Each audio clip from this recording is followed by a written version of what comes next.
ako nga maze ofuna olukusa sobole okuba nga bwete eyanja ebintu byonna byebadde egende bewanga mu maka ga abadde sipiika Anita Among omuli Ekigo, Kaggulu Buyende, Ntinda, simanyi Bukedeyana byonna nti balina ebizibiti bingi waliwo bannayuganda be bamanyi ne be batamanyi nga poliisi yabikwata nga abamawulire tebaliiwo. Segaye nti tugenda kufuna olunaku tujje tubanjulire kimu ku kimu kwebyo bye tuzze naye bino bitukidde mu biseera nga waliwo era okunoonyereza ku baali abakozi ku bakozi ba paalamenti engeri gye bafunamu emirimu nti abasinga bwe batyo bayingira mu mbeera ey'okuba nga bwe batyo baweebwa emirimu naye nga tebayise mu mitende girina okuyitwamu omuli okulanga n'ebirala n'ebirala nti era bonna abasinga bwe basanze abasinga balina oluganda ku Anita Among so nabo bali kubanoonyerezaako bali 319 lwakuba ekintu ekyo Robert Mawusu akyesibyeku ino aye mu Uganda kimanibwa nti emirimu abantu abasinga engeri gye bagifunamu tugifuna tutyo disitulikiti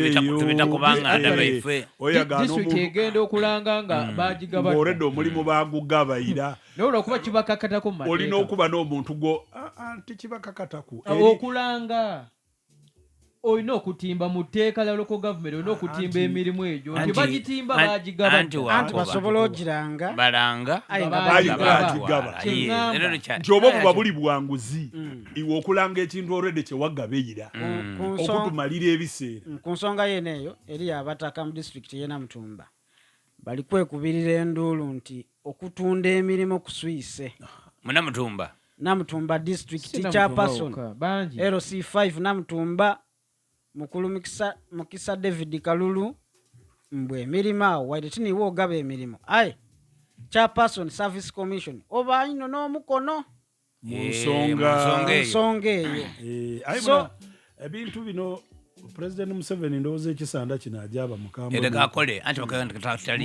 nga aliko baati mpegaano ali kwingira mu ba permanent secretaries ajaba kyusa abandi abaniyage ku bagolole emivu yejo gibare gibitirire tewarabe emivu yali mu kamera eza CCTV kamera ya umwiza abasirikale buli wamu waliwo emivuyo muzehe ku munudu gwa muzibu nnyo mugambwe kali muzehe yageze n'alonda abagenda mu local government n'alonda bala munena mmere bonna bazibu nti yes local government bayiza oko bagisoma busomi kugitegeera naye ate bagenda kuteekawo embeera enjawulo ennyo balamu emikolo gy'abadde nagyo mubadde mulaba nga emikolo byabadde nabyo nga abamuloopera bulobezi nti bananga olwo bansaba bakusaba meka tigenda okole statement bamukwatirewo so nena mmere lero byagenda okujja nti tugenda kulabawo obuzibu obuli okujja mu site nsaba kirala nti wabeewo okuluma okusoba kwebyo byoli kwogera kuba twabona wano Minister Peter Ogwanga nga n'owulira Ogwanga yavwangayo nga bano bayira twaja okuwunda kunjo nga gwe tuliko bati ni Minister alisinga okola bamunyaganyaga kubako bati okunonenkereza kunoza okukoba tutyo baba bakyusa naddala kule ebintu bya local government kusokera mu kibuga Idinda kuba Idinda nalina ebintu bingi Kamala bye batwayire Idinda site bamutoire ku waliwo ngambi